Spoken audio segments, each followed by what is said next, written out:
안녕하세요. 곽북선 교수입니다. 오늘은 원포인트 중국 역사, 연해의 정석 사마상여란 제목으로 말씀드리겠습니다. 사마상여는 서한시대 때 문장가로 대단히 유명한 사람입니다. 한나라 시대에는 문학 형식으로 부가 유행했는데요. 그 부의 대가가 바로 사마상여였습니다. 사마상여는 어렸을 때 이름이 대단히 독특했는데요. 우리가 어린아이를 우리 강아지 이렇게 부르는 경우도 있죠. 그것처럼 사마상여의 이름은 견자였습니다.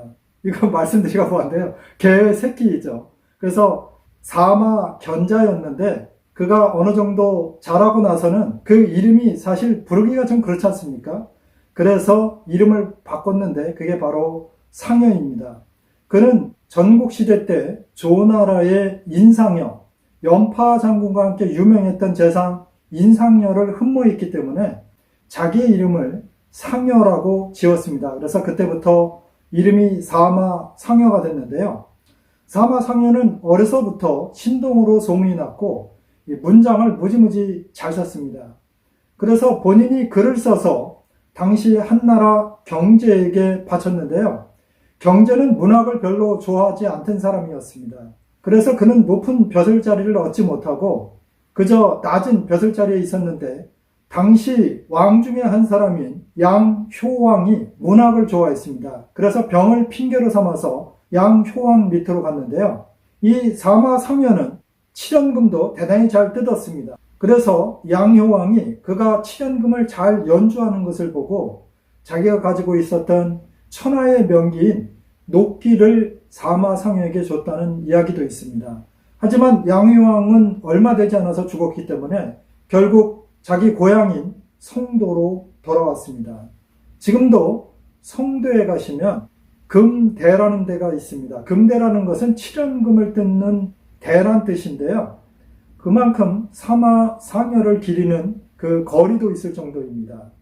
가시면 아마 호꼬라고 우리 치면 사부샤인데요. 그 거리로 유명한 데가 바로 사마상여와 관계가 있는 거리입니다. 사마상여는 사실 집이 워낙 가난했기 때문에 어쩔 수 없이 그 인근에 있었던 인공혈령으로 있던 자기 친구에게 몸을 의탁합니다. 인공혈령은 당시에 워낙 유명한 인재였던 사마상여가 자기 동네에 오자 이곳에 있는 우리 부호들이 한 번쯤 대접을 해야 도리가 아니겠느냐 이렇게 이야기를 해서 당시의 부호들이 전부 모여서 사마상여를 접대하기로 했습니다. 그런데 사실은 이 속에는 숨겨진 이야기가 있습니다. 사마상여가 어느 날 길을 지나다가 정말로 빼어난 미인을 보게 됩니다. 그리고 가슴속이 콩당콩당 뛰기 시작했는데요. 이 미인을 어떻게 하면 만날까 이러고 있었는데 그 미인이 바로 대부호인 탁왕손의 딸인 탁문군이었습니다. 그것을 안 혈령은 자기 친구의 소원을 들어주기 위해서 그러한 계략을 꾸몄던 것입니다. 부호들은 그런 생각 1도 없었죠. 하지만 사마상여가 워낙 유명한 사람이었기 때문에 당연히 대접을 하기 위해서 아주 엄청난 잔치를 베풀었습니다. 탁문군도 몰래 자기네 집에서 벌어지는 그 잔치를 보기 위해서 병풍 뒤에 몸을 숨기고 사마상여의 모습을 지켜보았습니다.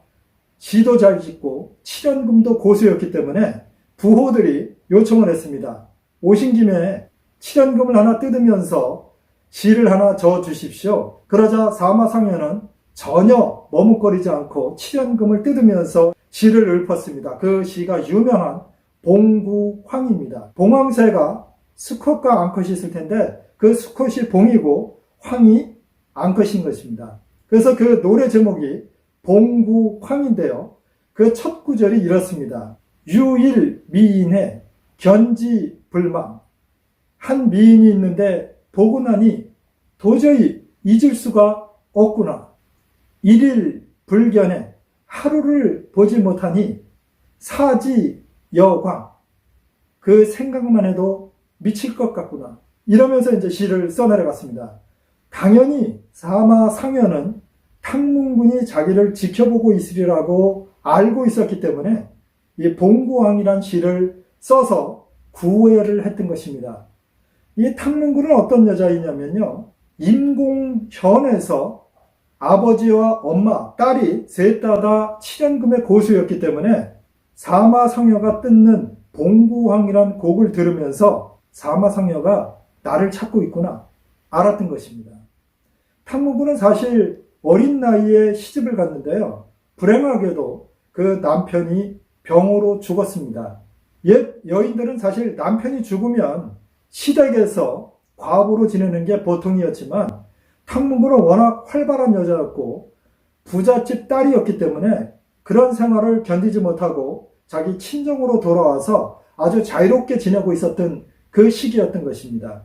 그 상황 속에서 거리를 지나가던 탕문군을 사마상여가 봤고 그 본 순간 마음속에서 그 여인을 사모하게 됐던 것입니다.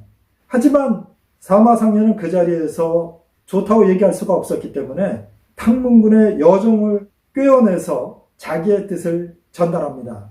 사마상여가 내가 너를 좋아한다. 나랑 같이 살자. 이런 뜻을 강하게 내비쳤고 같이 연애를 하다 결국은 둘이서 야밤에 성도로 도망갑니다. 하지만 성도에는 이 중국말로는 그렇습니다. 내벽 밖에는 아무것도 없다. 이런 표현이 있는데요. 그럴 정도로 대단히 가난했습니다. 그런데 어려서부터 부잣집에서 자란 탕문군이 도저히 견딜 수가 없겠죠. 아무리 사랑도 좋지만 먹을 것도 없는데 어떻게 사랑을 하겠습니까? 그러니까 자기 남편인 사마상여에게 권유를 합니다. 우리 임공으로 돌아갑시다. 임공현에 가면 그래도 내가 아는 사람들이 많기 때문에 내가 주정을 하면 많은 사람들이 올 것입니다. 그러니까 서방님께서는 저를 도와주셨으면 좋겠습니다. 이래서 다시 임공현으로 돌아갑니다. 그래서 친구에게 돈을 빌려서 주막을 차리고 탕문군은 주점의 주모가 됐고요. 사마상여는 그릇을 씻으면서 주방에서 일을 하게 된 것입니다. 타광손이 그 소문을 듣자 너무도 창피했습니다. 아니, 내가 임공현에서 최고 가는 갑부인데 갑부의 딸이 주막을 하고 있다? 이거 도저히 내가 창피해서 거리를 못 나가겠다. 그래서 두문불출하고 집을 나가지 않았습니다. 그러자 친구들이 찾아와서 타광손을 설득했습니다. 어쨌건 간에 자네 사위가 아닌가. 그리고 사마상여는 보통 사람이 아니고 대단히 뛰어난 사람인데 언젠가 높은 벼슬에 나갈 텐데 자네가 이렇게 박대하면 되겠는가. 어서 사위로 맞아들이게. 그래서 타광손이 마음을 고쳐먹고 하인 100명과 100만관에 이르는 엄청난 재물을 보냅니다. 그래서 자기 사위로 인정했는데요. 사마상여와 탕문군은 그 돈을 가지고 송도로 돌아와서 떵떵거리면서 잘 살게 됐는데요. 여기서 이야기가 끝난 것이 아닙니다. 사마상여는 워낙 부에 뛰어났기 때문에 제후들의 수렵을 묘사한 자허부라는 글을 씁니다. 이 글을 당시의 황제였던 한무제가 읽게 됩니다. 한무제는 한 경제의 아들인데요. 한무제가 그 글을 읽으면서 탄식을 합니다. 이 글을 쓴 자가 너무도 정말 출중한 자로구나. 이러한 자가 나와 같은 시대에 있었다면 얼마나 좋았을꼬. 저는 이 한탄을 보면서 진시황이 한비자를 보면서 이 한비자가 나와 같은 시대의 사람이었으면 얼마나 좋았을꼬 이렇게 탄식을 했던 것을 기억하게 됩니다. 그때 한비자의 친구였던 이사가 한비자는 지금 살아있는 사람입니다. 이래서 결국 이제 한비를 불러들이게 되는데요. 마찬가지로 한무제를 모시고 있던 관료 중에 한 사람이 한무제가 탄식하는 것을 듣게 되었습니다. 그 폐하, 자허부를 쓴 사마상여는 제 고향 친구입니다. 지금도 살아있고 젊은 친구입니다. 이렇게 이야기를 하니까 한무제가 뛸 듯이 기뻐했습니다. 빨리 불러들이거라. 그래서 바로 장안으로 불러들여갔습니다. 한무제는 너무도 기뻤습니다. 그래서 그 자리에서 벼슬을 내렸고 그에 보답하기 위해서 사마상여는 상림부라는 대단히 규모가 큰 그러한 글을 씁니다. 저도 상림부를 전체를 다 봤는데요. 이 상림부는 천자의 수렵원이 바로 상림원인데요. 천자가 수렵하는 장면을 글로 묘사한 것입니다. 그런데 이 상림원의 한에서 쓴 게 아니라 천자의 수렵지는 천자가 다스리는 천하다. 그러니까 천자께서는 수렵이 중요한 게 아니라 천하를 어떻게 다스릴 것이냐. 그래서 전국적인 지세를 묘사했고 천자가 천하를 어떻게 다스려야 한다는 것을 묘사했던 글이 바로 상림부입니다. 저도 그 글을 보면서 글의 그 웅장함, 그 글 속에 나타난 정치를 어떻게 해야 된다는 그 뜻을 보면서 역시 사마상현은 천하의 기재다라는 것을 느끼게 되었습니다. 그런데 문제는 사마상현은 황제가 알아주자 장안에 머물면서 고향 땅에 돌아갈 생각을 하지 않았습니다. 탕문군을 성도에 남겨둔 채 자기는 5년 동안 장안에서 기생들과 뒹굴면서 음풍농어를 하기 시작했습니다. 여인들 속에 있었던 사마상현은 그 중에 한 여자와 결혼을 약속합니다.